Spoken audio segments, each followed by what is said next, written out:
Inter का। ठीक है भाई।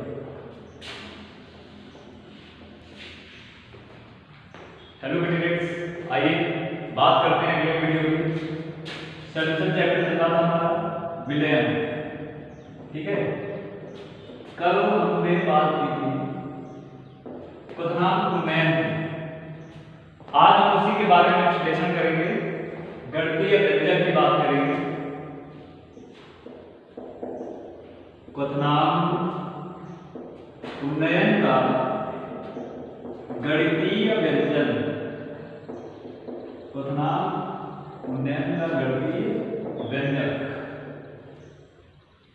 गणितीय व्यंजक जब आप प्राप्त करना चाहेंगे तो सबसे पहले आपको यह पता होना चाहिए कि जो गणितीय व्यंजक आएगा क्वथनांक उन्नयन के लिए, इसके लिए सबसे ज्यादा जरूरी चीज क्या है, और वो है क्वथनांक में वृद्धि। क्वथनांक में वृद्धि सीधे सीधे निरूपित करती है कि क्वथनांक में परिवर्तन किया गया। कोई विलयन है,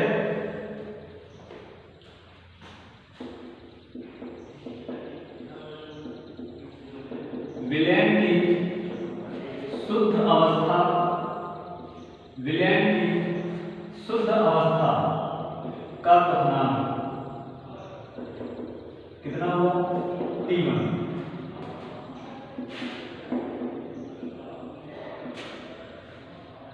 विलयन में विलेय युक्त, और विलेय कैसा होना चाहिए? वाष्पशील। विलेय युक्त भाग का क्वथनांक कितना हुआ? T2। अब यहां से हम देखेंगे राउल्ट के नियम के अनुसार। अच्छा, एक मिनट, थोड़ी सी बात और बता रहे हैं।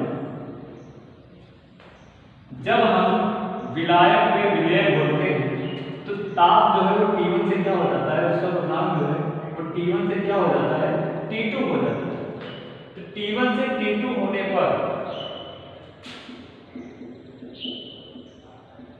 निश्चित ताप जरूर लिखिए, सॉरी निश्चित दाब जरूर लिखिएगा। निश्चित दाब पर विलयन का क्वथनांक कितना हो जाएगा? Delta T.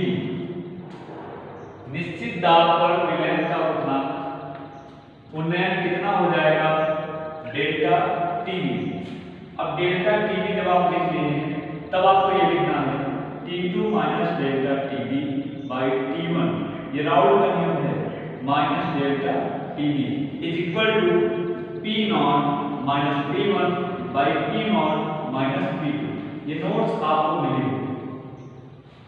नोट्स में आपको देखिए, ये तो हमने बता दिया है क्या है, ये भी बता दिया। अब ये क्या है सुनिए, शुद्ध अवस्था में विलायक का वाष्प दाब है। ये क्या है? ये है विलायक का वाष्प दाब, और ये क्या है?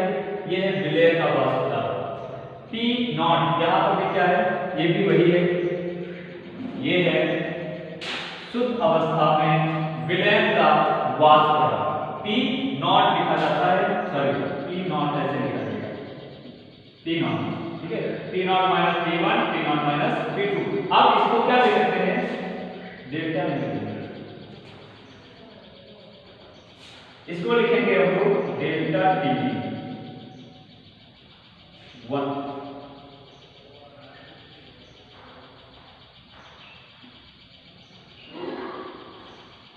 डेल्टा टीवी 1 और इसे लिखेंगे डेल्टा टीवी 2।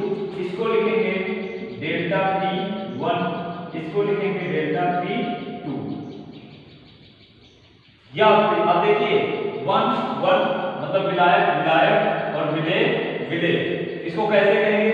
देखिए विलायक का जो क्वथनांक, विलायक का जो क्वथनांक उन्नयन होता है वो विलायक के वाष्प दाब के समानुपाती है। विलेय का जो क्वथनांक उन्नयन होता है वो विलेय के वाष्प दाब के समानुपाती है।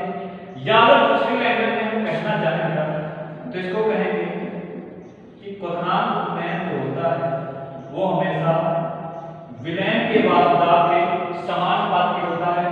समीकरण 1।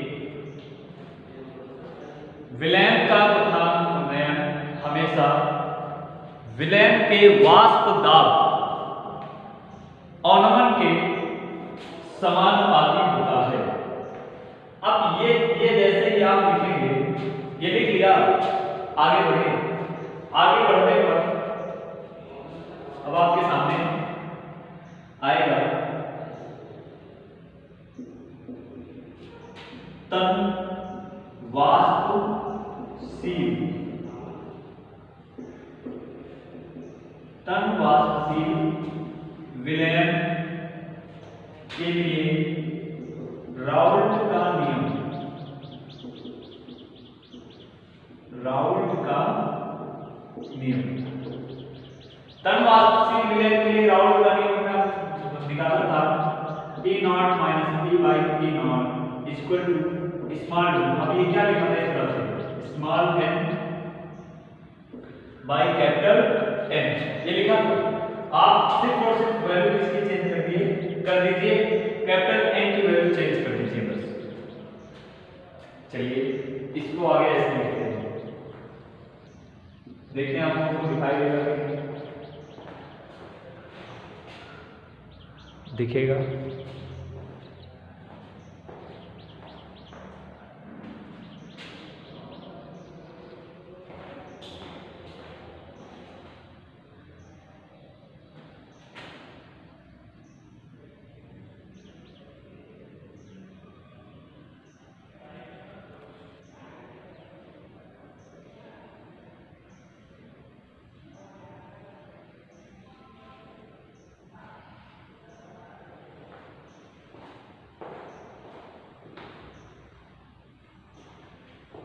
आइए बेटा बात करते हैं। Delta P naught minus P by P naught equal to small n by capital N, जो आपके सामने लिखा हुआ है। यहां से हम क्या करेंगे, ये P हटा देंगे, सॉरी ये P मतलब है ये डेल्टा P हो जाएगा। Delta P by P naught equal to small n, हमको कैपिटल N की वैल्यू रख देंगे। कैपिटल N की वैल्यू क्या होगी भाई, ये विलायक के मोल है, विलायक के मोल का जो फार्मूला होता है वो ये होगा, विलायक का भार बटे विलायक का मोलर अनुपात। विलायक का भार हमने लिख दिया कैपिटल M से, सॉरी कैपिटल W से। विलायक का भार हमने लिख दिया कैपिटल W से, और विलायक का मोलर अनुभार हमने लिख दिया कैपिटल M डैश से। कैपिटल M डैश बटे के बटे में जब ऊपर जाएगा तो ये गुणे में हो जाएगा, small n by small W into capital M dash किसके बराबर है, delta P by P not. अब P नॉट ये चूंकि एक नियतांक होता है, शुद्ध किसी भी विलयन का शुद्ध अवस्था में वाष्पदाब होगा निश्चित होता है, इसलिए ये परिवर्तित नहीं होगा। तो डेल्टा P को हटा देंगे यहाँ पे एक समय के लिए, तो delta P is equal to small m into capital M dash by capital W। ध्यान से देखिए ये क्या बन रहा है, देखिए ये स्मॉल m क्या है, विलेय के मोल। कैपिटल M क्या है, विलायक का भार, वो भी किसमें, किलोग्राम में। और ये किसका फार्मूला होता है, स्मॉल m मतलब किसका फार्मूला है, मोलरता। ये मोलरता का फार्मूला है, तो क्या हो जाएगा डेल्टा P, तो सीधे मतलब मोलरता का फार्मूला रख दीजिए, small m into capital M dash. ठीक, ये लिखा हुआ डेल्टा P। अब एक चीज और देखना है आपको, ये है विलायक का अनुभार। किसी भी विलयन के लिए, विलयन जब बना हुआ है तो विलयन के निर्माण में जो विलायक निर्धारित किया जाता है, विलयन के प्रयोग में कभी भी उस विलायक के मोलर अनुभार को परिवर्तित नहीं किया जा सकता, और जो परिवर्तित नहीं होता है वो हमेशा नियतांक होता है। जो परिवर्तित नहीं होता है वो क्या होता है, वो नियतांक होता है, और ये नियतांक है। हमने क्या किया कि नियतांक को हटा दिया, नियतांक हटा दिया। नियतांक हटाने पर इक्वल का साइन कट जाएगा और क्या लग जाएगा, समानुपाती का चिन्ह। आपको ये पता होगा कि जब समानुपाती का साइन हटाते हैं, इक्वल कराते हैं, तो एक नियतांक आता है, तो उल्टा कर देंगे, नियतांक हटा के इक्वल का साइन हटाएंगे तो क्या आ जाएगा, समानुपाती का निशान आ जाएगा। तो डेल्टा P सीधे सीधे किसके समानुपाती है? मोलरता के। हम अगर इसको लिखें तो ये है वाष्प दाब अवनमन। ये क्या है? वाष्प दाब अवनमन है। वाष्प दाब अवनमन किसके समानुपाती है? मोलरता। वाष्प दाब अवनमन किसके समानुपाती है? मोलरता के। ये समीकरण हमारी हुई 2। ये कौन सी समीकरण हुई? समीकरण हुई 2। इसी को समीकरण 2, ठीक है। तो मैंने अब समीकरण 1 और समीकरण 2, डेल्टा P किसके समानुपाती है? Delta T। डेल्टा P किसके समानुपाती है? कैपिटल M के। अगर हम 1 और 2 की तुलना करते हैं, समीकरण 1 व 2 की तुलना करने